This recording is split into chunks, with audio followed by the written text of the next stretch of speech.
Agora o Visita Record vai falar das curiosidades do radioamadorismo, que reúne muitas pessoas que levam informação, opinião, entretenimento com relevância, com autenticidade. O radioamadorismo, que é parte riquíssima da história da comunicação mundial. No final do século XIX, a comunicação à distância, transmitida através do rádio, despertava a curiosidade das pessoas. E foi assim que o radioamadorismo teve início, com entusiastas montando seus próprios equipamentos e antenas de forma caseira, começando um hobby que até hoje é praticado em diversos países em todo o mundo. De acordo com a Anatel, o radioamadorismo é um serviço de telecomunicações de interesse restrito, destinado ao treinamento próprio, intercomunicação e investigações técnicas, transmitidas por amadores devidamente autorizados, interessados na radiotécnica unicamente a título pessoal e que não visem qualquer objetivo pecuniário ou comercial. Olha, gente, que interessante, hein? Bom, eu como sou um grande decifrador de códigos, eu acredito que você escreveu aí, Visita Record, é isso? É o que nós temos para o momento. Até parece, foi tudo combinado. Converso com o Fábio Ribeiro, que há muitos anos atrás ele teve essa profissão, né? Em seu currículo, que é radiotelegrafista profissional. Na verdade, eu nunca atuei profissionalmente, mas eu participei da última turma que pisou na lama do dilúvio lá no Rio de Janeiro. Nós fizemos a última turma de radiotelegrafistas profissionais. Fala uma coisa, qual que é a diferença da telegrafia ou qual é o casamento que existe entre ela e o radioamadorismo? Total. O rádio começou com as primeiras experiências de Marconi. Existe a questão do padre brasileiro Landel de Moura, que é um dos co-inventores do rádio, um padre gaúcho, e que internacionalmente hoje está sendo reconhecida essa sua participação. No início, parafraseando a Bíblia, eram as trevas auditivas e sonoras e surgiram os primeiros sinais telegráficos transmitidos pelo rádio. O rádio no começo não tocava música, você que está nos ouvindo, nos assistindo. O rádio, no começo, transmitia sinais telegráficos com finalidade comercial.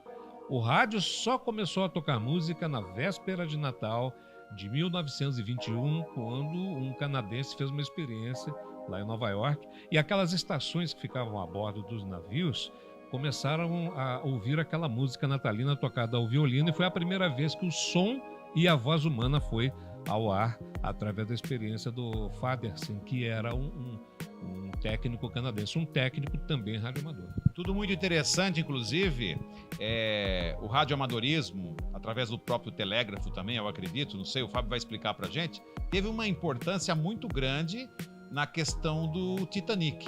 Qual foi a ocorrência e a importância desses equipamentos na época? Esse manipulador aqui é extremamente parecido com a chave usada a bordo no RMS Titanic. O Titanic, naquele 14 de abril, ele marcou um advento nas comunicações. O Marconi tinha fechado um contrato com o New York Times de cobertura exclusiva da viagem do transatlântico, o inafundável Titanic, aonde a mais fina flor da aristocracia norte-americana e nobres europeus estariam viajando no maior navio de luxo da época e podendo enviar mensagens aos seus entes queridos em tempo real. Imagine. Era um luxo. Era um luxo absoluto.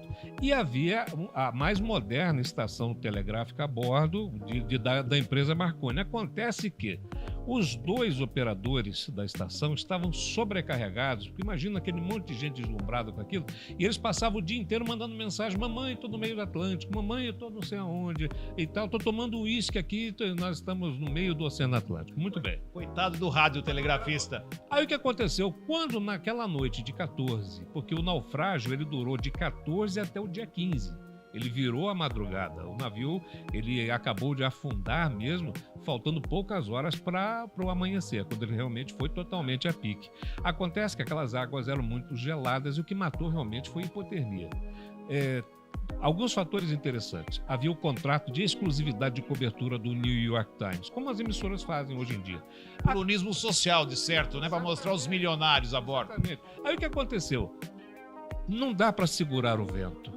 Um menino em Nova York de 16 anos de idade conseguiu ouvir as transmissões, os pedidos de socorro do Titanic, e começou a tentar avisar as pessoas. Acontece que a Companhia de Marconi proibiu que seus operadores se comunicassem com qualquer pessoa. Inclusive, essa é uma das razões históricas de muitas mortes no Titanic, porque as ordens dos operadores da Companhia de Marconi eram não se comunicar, inclusive com embarcações que estavam fazendo contato, tentando ajudá-los. Isso está tudo documentado. Mesmo com o avião, mesmo com o navio afundando. Aí esse rapaz, chamado Davi Sarnoff, de 16 anos em Nova York, conseguiu captar essas transmissões, e o que aconteceu com a imprensa é que todos os jornais de Nova York furaram com edições extraordinárias Afundou o Inafundável, aquela matéria de capa clássica que a gente vê, tá lá, que afundou o Insinkable, né? E aí o resto é história. A partir daí, o radioamadorismo tomou o reconhecimento de algo de utilidade pública de fato e fundamental. E a partir desse fenômeno, o que aconteceu? 2 anos depois foi fundada a Organização Internacional de Comunicações, porque até o SOS não existia, o famoso SOS que as pessoas falam, pedido de socorro, ele não existia, não havia padronização de comunicações. Ou seja, tanto na náutica como na aviação, todos os desenvolvimentos são escritos com sangue. Os aviões caem, se descobre quais são os motivos das quedas dos aviões, os navios afundam e são tomadas providências para se criar normas de segurança. Ou seja, a Organização Internacional de Telecomunicações foi fundada em função da pressão social do naufrágio do Titanic. Como é que é o HELP que eles usam, que é o padrão? A gente vê muito em filme. Tem uma coisa interessante, o Titanic não usou o SOS porque ele não existia. Existia na época. Ele usou o CQD. Eram 3 letras. Letra C de Charlie, a letra D de Delta a letra C de Charlie, a letra Q de Quebec e a letra D de Delta. Esse era um código que foi criado para a Companhia de Marconi na época, e eles começaram a transmitir isso aqui, ó. Esse foi o pedido irradiado do Titanic. Ou seja, eles estavam transmitindo um sinal de socorro. Não havia uniformidade. O naufrágio do Titanic foi um marco nas comunicações, foi um marco social, foi uma tragédia enorme. A gente aprende muito através da tragédia, né? Aí hoje o pedido de socorro padrão é o SOS. 3 letras. S, letra O, letra S.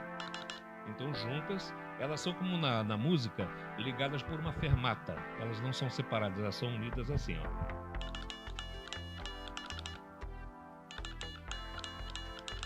Esse é o sinal. Isso usa no avião também? Olha, hoje... O avião usa Não, mas ainda se usa em tudo. Espero que a gente nunca precise vivenciar, ter essa experiência em alguma viagem, pelo amor de Deus. Tem algo fundamental que foi de suma importância a participação do radioamadorismo para um caso de salvamento, alguma coisa que aconteceu no Brasil que seja de exposição grande na mídia? Não? Olha, inúmeros casos. O avião da Varig, aquele acidente terrível, onde só sobraram, se eu não me engano, 2 pessoas que sobreviveram a todos os ferimentos, e foi avisado por um radioamador da queda dessa aeronave num período em que não existia os recursos de navegação, de transponder, de uma série de coisas. Ou seja, ele simplesmente se perdeu, caiu na mata, e os radioamadores é que fizeram isso. Todo dia existe um pedido de socorro. Aqui no Brasil existe uma média de 20 naufrágios por ano. Naufrágio de pequeno, médio e grande. O radioamadorismo ainda atua. Atua perfeitamente. Lembrando que se desligar o disjuntor do mundo, o radioamadorismo está em pé e é a única comunicação que vai existir. Não só... Existe uma frase que a gente usa, que é uma frase de efeito, e é verdade. Quando tudo para, só os radioamadores continuam. E a gente tá aí no mundo inteiro. Nós somos uma família de mais ou menos hoje uns 5 milhões de pessoas no planeta que falamos o mesmo idioma internacional. Não é o inglês, não é o esperanto, não é a telegrafia. O nosso idioma é a solidariedade. Ah, que bonito. Olha, estamos aqui no CRASO, é isso? O CRASO é uma sede do Clube de Radioamadorismo Sorocabana. É muito legal, nós temos o nosso presidente Ricardo, a gente faz um pleito aqui, uma homenagem aos fundadores, a todos que iniciaram toda essa atividade, é muito legal. Fábio, super obrigado, felicidades e parabéns, viu? Grande professor e apaixonado pelo radioamadorismo, ia dar nisso. Agora vamos conversar com o presidente do clube aqui da cidade de Sorocaba, que é o Ricardo.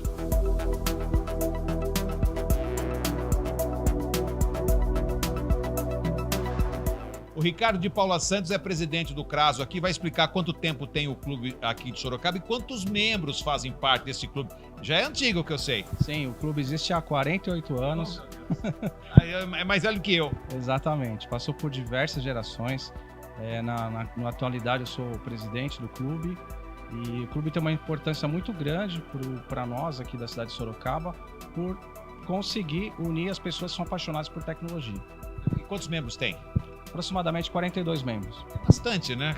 Sim, nós somos em mais ou menos 300 estações aqui de Sorocaba e o radioamadorismo ele tem alguns elos, né, de ligações, alguns braços aí. Qual é o perfil do cara que se apaixona por radioamadorismo? Eu sei que tem que ter um pouco de loucura, isso eu já sei. E ser meio curioso. Exatamente. Você costuma dizer que radioamador sempre tem um pouco de loucura, né? Deve viver fora da casinha. Mas normalmente são pessoas apaixonadas por tecnologia.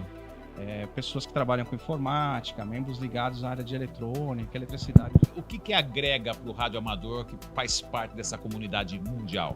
Além do conhecimento e o desenvolvimento de novas tecnologias, que muitas delas que existem, né, acabaram surgindo a partir do radioamadorismo. Um exemplo é a telefonia celular, que hoje é comum, né, para todos. Ela surgiu baseada nos experimentos feitos pelos radioamadores. Fora isso, as experimentações, amizades, os elos que a gente consegue formar. E eles dominam, inclusive, a língua inglesa. Eles falam que não precisa do código, mas todo mundo se comunica pelo inglês. É impressionante que eles meio que aprendem o inglês por osmose. Agora, me diga uma coisa. A gente fala, hoje a internet tá aí. Para que radioamador você tem WhatsApp, tem a comunicação via internet? Tem uma diferença gigante ainda, né? Sim, exatamente. A gente possui um elo de ligação e uma rede estruturada independente da internet. É possível fazer contatos, inclusive, com outros países e continentes, qualquer momento do dia aí. Aliás, contato com o espaço, que eu sei. É mesmo essa história de conversar com o pessoal que está no espaço? Sim, sim. Grande parte dos astronautas são radioamadores, inclusive o nosso ministro Marcos Pontes, além de astronauta, é radioamador. E a Estação Espacial ISS, ela promove contato constante com os radioamadores. E a gente vai mostrar para vocês como a comunicação de radioamador é eficiente. Nós vamos pegar o Fábio agora, que é outro maluco apaixonado pelo radioamador, que vai tentar uma comunicação imediata com alguém em qualquer lugar do mundo. Roda aí. Comando aqui, CQDX, this is Papa Yankee 2 Lima Yankee calling from TG91. Papa Yankee 2LY. PY2LY, Golf 1 Tango Delta November. Okay, Travel, nice to see you again. We already talked a few months ago, okay? Yeah, you want to make back to the phone. Okay, you're basking in the sunshine and the hot weather. Okay, Travel. Thanks to call me and it's pleasure to this contact. Okay. Interessante, rapidamente. Viu só? Eu não sei como é que vocês entendem. O código, o inglês, porque tem gente que não fala o inglês. É verdade. Assim, o próprio interesse desperta, né, essa motivação para que seja necessário aprender outros idiomas. Ricardo, quem que pode se tornar radioamador? Todo cidadão que tem interesse e deve procurar a Agência Nacional de Telecomunicações, Anatel. Lá é estabelecido um procedimento para que se obtenha um indicativo. É feita uma prova com interesses voltados para o radioamadorismo. Só assim, então, você consegue ser credenciado para fazer parte. Você tem que se tornar um radiooperador. A partir desse momento, você tem condições de pedir a sua licença de estação de radioamador. Ou seja, senão você não pode querer colocar uma antena na sua casa e ficar se comunicando sem ser legalizado, né? Legalizado. Uma rádio normal também. Exatamente, tem que ser credenciado pela Anatel. Super obrigado, parabéns, história maravilhosa, berço da comunicação mundial. O radioamador sobrevive e muito bem, por sinal. Aliás, a gente sabe que para conversar na Lua, lá no espaço, só o radioamador. A internet não chega, né? É verdade. Tá bom? Valeu, obrigado. Um abraço. Daqui a pouco a gente volta com muito mais aqui no Visita Record.